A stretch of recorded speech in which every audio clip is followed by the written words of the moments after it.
आज अपन एक सब्जेक्ट की बात कर रहे हैं गायने की, जिसका एक टॉपिक है डिस्टोकिया। बहुत इंपॉर्टेंट टॉपिक है, कई बार एक क्वेश्चन सीधा सीधा उठ के आ जाता है, उसकी अपन चर्चा करेंगे। दोस्तों, अपनी एक मार्केट में बुक आ चुकी है वेटनरी न्यू उड़ान गाइड नाम से। इसका मैं ऑथर हूँ। हमारी टीम ने, पूरी टीम ने, लक्ष्मण सर ने, डीडी गोयल ने और न्यू उड़ान की जो पूरी फैकल्टी है, संतोष मैडम ने, सब ने मिलकर इस बुक को तैयार किया है। काफ़ी 6 महीने से हम लोग मेहनत कर रहे थे इस बुक के बारे में कि एक मार्केट में ऐसी बुक आए जहाँ से बच्चा 100 में से कम 98 क्वेश्चन सही कर पाए। मैं नहीं कहता हूँ कि 100 में से 100 सही करे, 98 क्वेश्चन सही करें। हमने पूरी मेहनत करके उस बुक के लिए 99% उस टॉपिक को कवर करने के लिए बुक बनाई है। उम्मीद ही नहीं, एक मेरा विश्वास था। पिछले 6 महीने से 7 महीने से हम इस बुक में मेहनत कर रहे थे और इतनी अच्छी बुक बनाई है, एक बार पढ़ना, इतनी पूरी गारंटी है मेरी कि भाई हमने हर डाटा को ऑथेंटिकल बुक से हमने उठाए हैं। इतनी प्यार से इस बुक को बनाया है। हमारा यदि बुक पढ़ लिया, आपका कल्याण हो जाएगा। आप एग्ज़ाम देने के बाद में कोई भी आप एग्ज़ाम दे लेना, हरियाणा पंजाब के दे लेना और हमारी बुक से आप मिला लेना, पेज वाइज मिला लेना, क्वेश्चन मिला लेना, आपको मिलेंगे। क्योंकि इतनी अच्छी हमने बनाई है कि कोई भी पोर्शन आपका पीछे नहीं रह जाए। ठीक है दोस्तों, बुक आप लेनी है तो अमेजन, फ्लिपकार्ट में भी मिलती है। ऑनलाइन न्यू उड़ान क्लासेस से आप एप्लीकेशन डाउनलोड करके भी इसको खरीद सकते हो। ठीक है, और बहुत सारी बुक स्टॉल में भी इसको मिलती है, तो आप लोग देख लेना, जिससे आपको उचित लगे वैसे करना। अब अपन गायनी के एक टॉपिक के बारे में बात करते हैं, डिस्टोकिया। अब डिस्टोकिया क्या है दोस्तों? डिस्टोकिया मतलब, डिस्टोकिया को अपन सिंपली अपन यूं कह सकते हैं,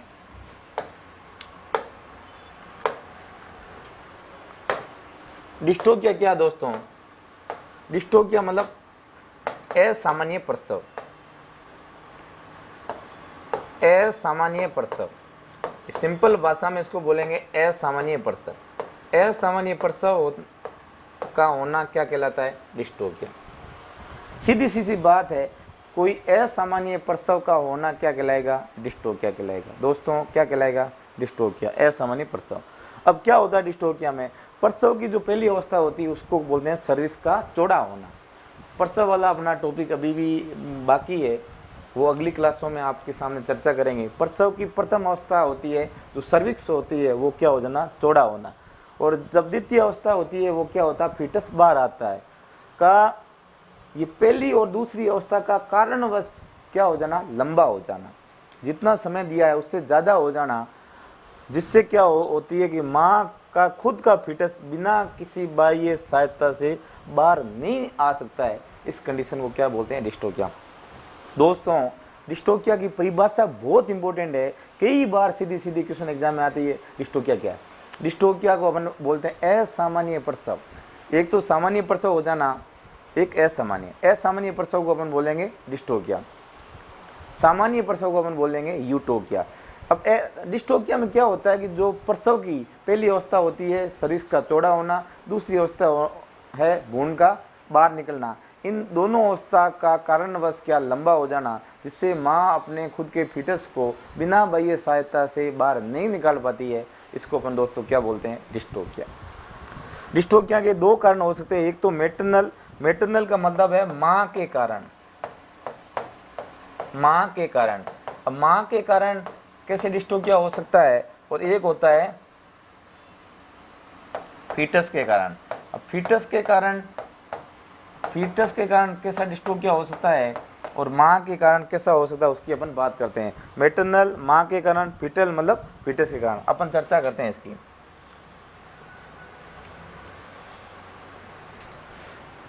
अब मैं आपके सामने बात करता हूं दोस्तों मैटरनल की। किसकी बात करता हूं? मैटरनल जो डिस्टोकिया होता है उसमें क्या क्या चीज़ें हो सकती है, उसकी आप लोगों से चर्चा करते हैं।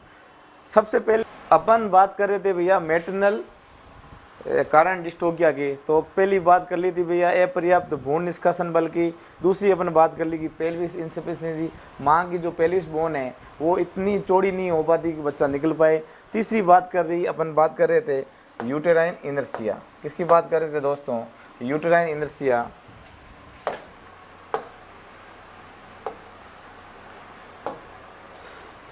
इसकी बात करें दोस्तों, यूट्राइन इनर्शिया। यूट्राइन इनर्शिया क्या होता है कि माँ की जो गर्भाशय में जो संकुचन होता है वो एक तरह से अनुपस्थित हो जाता है। माँ अपने गर्भाशय में संकुचन कर ही नहीं पाती है। जब संकुचन नहीं कर पाएगी तो बच्चा कैसे बाहर आएगा? इस कंडीशन को बोलते हैं यूटेराइन इनर्शिया। और ये मुख्यतः किसमें मिलता है भैया? सूअर तथा कुतिया में। ये किसमें मुख्यतः मिलता है भैया? सूअर तथा कुतिया में। तो ये भी आपको इंपॉर्टेंट ध्यान रखना। यूटेराइन इनर्शिया क्या होता है? माँ अपने गर्भाशय में संकुचन नहीं कर पाती, इसको बोलते हैं यूटेराइन इनर्शिया। कई बार यूटेराइन गर्भाशय की जो अंदर है, गर्भाशय फट जाएगा, रप्चर हो जाएगा। रप्चर हो जाएगा तो बच्चा कहाँ चला जाएगा? एब्डोमेन कैविटी में, उदरीय गुहा में चला जाएगा, तो बच्चा आ नहीं पाएगा। यूटेराइन टोर्सन, अब क्या होगा? गर्भाशय में क्या हो जाएगी? मरोड़ आ जाएगी, घूम जाएगा। गर्भाशय का एक होंड क्या है, उसके सर्विक्स के चारों तरफ घूम जाएगा। ये भी हो सकता है। और ये मुख्यतः किसमें होता है? गाय भैंस में। भैंसों में ज़्यादा होता है, गायों में उससे कम होता है। गाय भैंसों में ये भी होता है यूटेराइन टोर्सन। यूटेराइन हर्निएशन, अब गर्भाशय में क्या होता है? थोड़ा हर्निया हो जाता है, तो गर्भाशय क्या नीचे की साइड में रहता है, तो वो ऊपर आ नहीं पाता है, तो यूटेराइन हर्निएशन से भी ये समस्या हो सकती है। सर्विक्स डायलेशन फेलियर, जो सर्विक्स है तो चौड़ी होनी चाहिए, सामान्य प्रसव के दौरान चौड़ी होती है, इसमें ऑक्सीटोसिन हार्मोन का योगदान होता है, एस्ट्रोजन हार्मोन का योगदान होता है, PGF2 अल्फा हार्मोन का योगदान होता है। वो हार्मोन काम नहीं करते हैं, जिससे सर्विक्स जो सामान्य चौड़ी होनी चाहिए चौड़ी नहीं होती है, इसके कारण भी डिस्टोकिया हो सकता है। यूटेराइन डिस्प्लेसमेंट, मतलब गर्भाशय अपने जगह से क्या है, दूसरी जगह चला जाएगा, विस्थापित हो जाएगा, ये भी एक कारण हो सकता है डिस्टोकिया। तो मैटरनल माँ के कारण कौन कौन सी समस्या हो सकती है? अपर्याप्त भ्रूण निष्कासन बल, पेल्विक इनसफिशिएंसी के कारण यूटेराइन इनर्शिया, गर्भाशय में संकुचन नहीं होगा, सुअर कुतिया में होगा, यूटेराइन रप्चर हो जाएगा, गर्भाशय अंदर फट जाएगा। यूटेराइन टोर्सन, गाय भैंस में क्या हो जाएगा? गर्भाशय में मरोड़ आ जाएगी। यूटेराइन हर्निएशन, गर्भाशय में क्या हो जाएगा? हर्निया हो जाएगा। सर्विक्स डायलेशन फेलियर, सर्विक्स फैलाव में विफल हो जाएगा। और गर्भाशय का डिस्प्लेसमेंट, विस्थापन। दोस्तों अगली अपन डिस्टोकिया का कांड बात कर रहे हैं, वो है फीटस, नवजात जो बच्चा है उसमें क्या दिक्कत हो सकती है जिसके कारण डिस्टोकिया हो जाए। माँ की बात कर ली कि भाई माँ में ये चीज़ें होगी तो नहीं होगा। अब बच्चे की बात कर लेते हैं कि भाई फीटल में क्या क्या समस्या हो सकती है जिसके कारण ये डिस्टोकिया हो। सबसे पहले अपन बात करते हैं दोस्तों फीटो मैटरनल डिसप्रोपोर्शन। देखो फीटस का, मैटरनल माँ का, इसका जो आपस में डिसप्रोपोर्शन होता है, मतलब भ्रूण मात्र की जो आकार में जो विषम अनुपात होता है, माँ और बच्चे के जो आकार होता है उसमें क्या होता है? विषम अनुपात होता है। या तो बच्चा इतना बड़ा हो जाता है माँ से तो बाहर नहीं निकल पाता है, या फिर माँ की जो पेल्विस है वो छोटी हो जाती है। कोई न कोई माँ और बच्चे में से कोई न कोई एक की आकार में ज़्यादा बड़ी होगी या आकार में कमी होगी, जिसके कारण फीटो मैटरनल डिसप्रोपोर्शन हो सकता है साइज में। इसके कारण भी समस्या हो सकती है। एक है फीटल एस्काइटिस। फीटल एस्काइटिस का मतलब क्या होता है? जलोदर भ्रूण। अब जो भ्रूण के उदरीय गुहा में पानी भर जाना, क्या भैया? भ्रूण के जो उदरीय गुहा में पानी भर जाना। दोस्तों जो भ्रूण है उसकी जो उदरीय गुहा है, पेट है, पेरिटोनियम कैविटी है, उसमें क्या भर जाएगा? पानी भर जाएगा। तो पानी भर जाएगा तो भैया पेट में जो सामान्य जो भ्रूण की जो आकार होता है उससे ज़्यादा आकार हो जाएगा। तो ये भी एक कारण हो सकता है फीटल एस्काइटिस वाला। फीटल हाइड्रोसिपेलस, हाइड्रो मतलब पानी, सिपेलस बोले तो ब्रेन। अब इसमें क्या होगा कि जो बच्चा होगा भ्रूण, उसका जो सर होगा बहुत बड़ा हो जाएगा, इस सिपेलस के ऊपर मस्तिष्क में पानी भर जाएगा, अत्यधिक मात्रा में द्रव बढ़ जाएगा। इसको अपन बोलते हैं फीटल हाइड्रोसिपेलस। इसमें भी आकार बढ़ गया, किसका? फीटस का। ये हो गया। या फिर जॉइंट ट्विंस, यहाँ जुड़वा बच्चे हो जाएंगे भैया। सामान्य बच्चा एक होता है, दो है तो उसका आकार बढ़ जाएगा, इसके कारण भी फीटो मैटरनल डिस्प्रोपोर्शन हो सकता है। इसके अलावा आप आपके सामने बात करते हैं फॉल्टी डिस्पोजिशन। फॉल्टी डिस्पोजिशन का मतलब हो गया कि जो स्थान, जिस जगह स्थान होना चाहिए उसके जगह विकृत स्थिति में चला जाएगा, दूसरी जगह चला गया, अर्थात प्रेजेंटेशन, जो प्रेजेंटेशन सामान्य होना चाहिए एंटीरियर वाला नहीं होगा। पोजीशन, जो पोजीशन सामान्य प्रसव के दौरान होनी चाहिए सामान्य, वो नहीं होगी। और पोस्चर, जो स्थिति और मुद्रा है वो क्या हो जाएगी, असामान्य हो जाएगी। तो मैं यूँ कह सकता हूँ फॉल्टी डिस्पोजिशन, प्रेजेंटेशन, पोजीशन और पोस्चर में भी असमानता होने के कारण भी डिस्टोकिया हो सकता है। और इसका योग कौन जिम्मेदार होता है, फीटस। कौन जिम्मेदार होता है, फीटस। तो ये भी आपको पता होना चाहिए। अब अपन बात करते हैं कि जो नर फीटस होता है मादा के गर्भाशय में उपस्थित होने पे डिस्टोकिया ज़्यादा होता है, क्योंकि जो नर पशु होता है उसके आकार मादा पशु के आकार से, वजन से ज़्यादा होता है, तो वहाँ पे भी डिस्टोकिया होने की पूरी संभावना है। गर्भावधि होती है, जो गेस्टेशन पीरियड होता है, यदि वो गेस्टेशन पीरियड यदि बढ़ जाएगा, सामान्य गाय में 9 महीना 9 दिन है, यदि 9 महीना 15 दिन हो गया तो उसकी फीटस की आकृति क्या है, आकार बढ़ जाएगा, उसका वजन बढ़ जाएगा, तो भी डिस्टोकिया होने के चांस है। हिपर में ज़्यादा डिस्टोकिया। अब हिपर में फर्स्ट टाइम में क्या प्रसव करवा रही है, तो उसकी जो नॉर्मल फिजियोलॉजी है उसमें नॉर्मल उसका क्या है, यहाँ तो उसका आकार वगैरह छोटा होगा, बच्चा बड़ा होगा, तो उसमें भी डिस्टोकिया ज़्यादा होने की संभावना है। अब बात करते हैं भ्रूण की स्थिति। अब भ्रूण माँ के गर्भाशय में कैसे रहता है, सबसे पहले अपन बात करते हैं प्रेजेंटेशन। किसकी बात करते हैं दोस्त, प्रेजेंटेशन। इसको बोलते हैं प्रस्तुति। अब प्रेजेंटेशन क्या होता है, अपन बात करते हैं जो फीटस की जो लॉन्ग एक्सिस होती है, लॉन्ग एक्सिस का मादा की बर्थ कैनाल के साथ संबंध। देखो ये फीटस है, ये क्या है भैया, फीटस।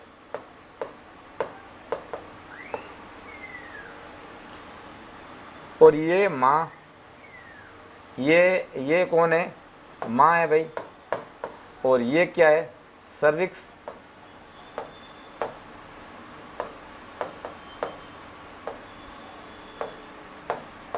देखो दोस्तों, ये फीटस का माँ की जो सर्विक्स होती है, जो बर्थ कैनाल होता है, वेजाइना, सर्विक्स, और ये आगे वाला भाग है, ये मान लो भाग कर लो वेजाइना, ये वेजाइना।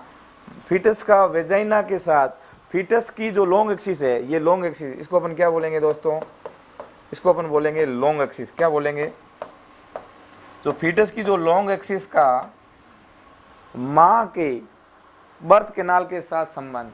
फीटस की जो लॉन्ग एक्सिस है, ये बच्चा है, मानो ये बच्चा ऐसे है और ये माँ भी इस तरह है, तो इसका बच्चे का जो लॉन्ग एक्सिस है उसका जो बर्थ कैनाल के साथ में जो संबंध है, इसी को अपन बोलते हैं प्रेजेंटेशन। या फिर बच्चे के जो केसुरक दंड का माँ के केसुरक दंड के साथ संपर्क। केसुरक दंड मतलब वर्टिब्रा, ये जो बच्चे की जो वर्टिब्रा है और माँ की जो वर्टिब्रा के साथ जो संबंध है, इसी को अपन बोलेंगे प्रेजेंटेशन। या फिर भ्रूण की लंबवत अक्ष का माँ के लंबवत अक्ष के साथ संबंध। अब ये भ्रूण की ये लॉन्ग एक्सिस है और ये माँ की लॉन्ग एक्सिस है, इसके साथ जो संबंध होगा, इसी को अपन क्या बोलेंगे दोस्तों, प्रेजेंटेशन। समझ में आ गया होगा प्रेजेंटेशन। सबसे पहले मैंने बात की कि जो भ्रूण है, बच्चा है, उसकी जो लॉन्ग एक्सिस का माँ के बर्थ कैनाल के साथ संबंध, प्रेजेंटेशन। या फिर दूसरी बात की भैया, जो बच्चे का केसुरक दंड है और माँ के केसुरक दंड के साथ संबंध, वो हो सकता है। या फिर हमने बात की तीसरी भाई की,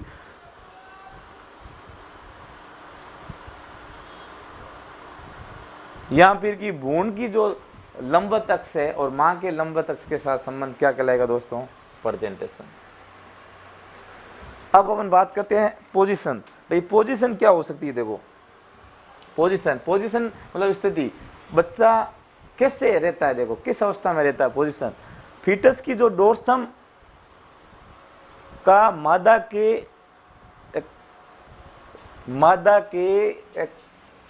क्वाड्रेट पैरों वाला भाग, जैसे सेक्रम, इलियम, प्यूबिस इत्यादि के साथ संबंध। दोस्तों समझना क्या है, बहुत इंपॉर्टेंट बात आपके सामने कर रहा हूँ। ये जो बच्चा है, इसका ऊपर वाला ये जो फीटस है,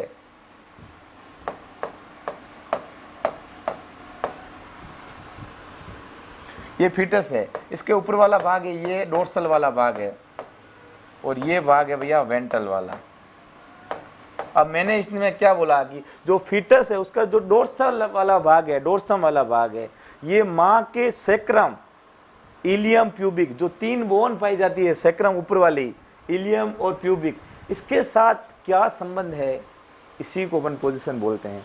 दोस्तों वेरी इंपॉर्टेंट एंड इजी है। पोजीशन है क्या, ये माँ है, ये बच्चा है मान लो, इसकी जो ऊपर वाली सतह है उसको बोलते हैं डोर्सम सतह, नीचे वाले को बोलते हैं वेंट्रल सतह। ऊपर वाली सतह की ऊपर जो माँ की जो ये वाली होती है सेक्रम बोल होती है, सेक्रम, इधर होती है प्यूबिस, इशियम, इन सेक्रम, प्यूबिस, इशियम, इनके साथ उस फीटस के डोर्सम का क्या संबंध है, इसी को अपन बोलेंगे दोस्तों पोजीशन।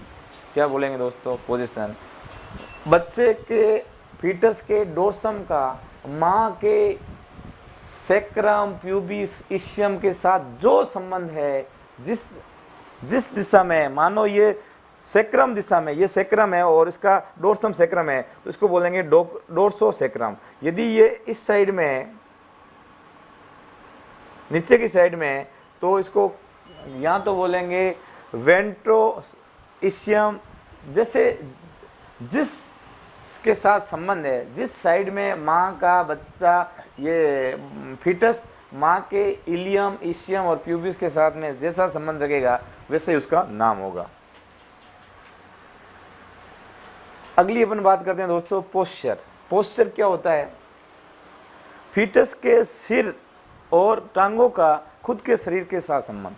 क्या बात बताइए, पोस्चर मतलब ये फीटस है, खुद फीटस है, इसका खुद का सर और इसके जो शरीर, ये जो खुद के टांग है, ये फीटस के सर और टांगों का अपने खुद के शरीर के साथ क्या संबंध है, कैसा है। मानो ये ऐसे बैठा है तो इसका संबंध ऐसे हो गया, यहाँ ऐसे मुड़ के बैठा है, जैसा उस फीटस के शरीर के साथ उसकी सर का, हेड का और उसके टांगों का जो संबंध है, उसी को दोस्त क्या बोलेंगे, पोस्चर बोलेंगे, मुद्रा बोलेंगे। मुद्रा मतलब किस मुद्रा में है, कुछ मुद्रा में। अपन देखो योगा करते हैं तो बहुत सारी मुद्रा अपन करते हैं, सिंहासन जैसे आसन करते हैं, इसमें जैसी सिर और इसके टांग उसके फीटस के शरीर के साथ जैसे संबंध रखेंगे उसी को अपन बोलते हैं पोस्चर बोलते हैं। क्या बोलते हैं दोस्तों, पोस्चर।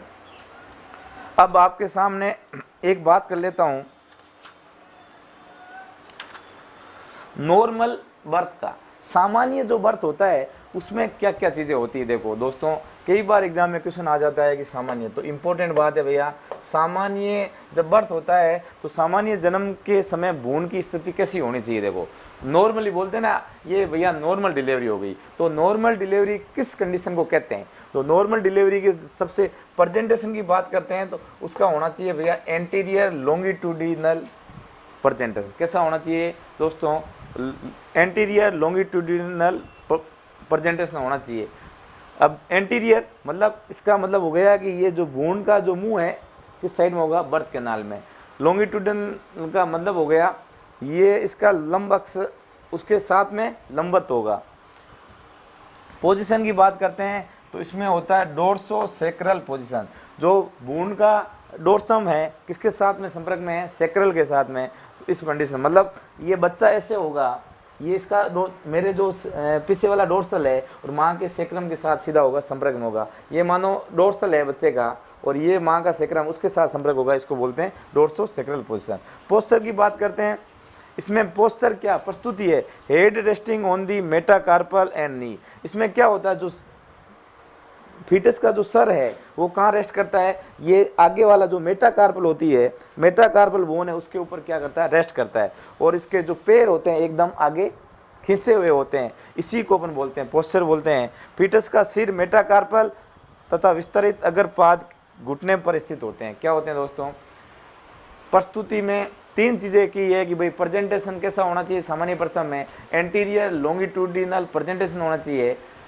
पोजीशन की बात की है तो डोर्सो सेक्रल पोजीशन होनी चाहिए, और पोस्चर की बात की है तो उसका जो हेड किस पे होना चाहिए, नी जॉइंट पे, और ये जो पैर है आगे वाले अग्रपाद है वो एकदम खिंचे हुए होने चाहिए। दोस्तों आपको समझ में आ गया होगा सामान्य प्रसव कि प्रेजेंटेशन, पोजीशन और पोस्चर कैसे होने चाहिए। ठीक है, इस क्लास में इतना ही। अगले क्लास में डिस्टोपिया के जितने भी प्रेजेंटेशन क्या है, पोस्चर की जितनी भी पोजीशन है, उसके बारे में आप लोगों से चर्चा करेंगे। धन्यवाद।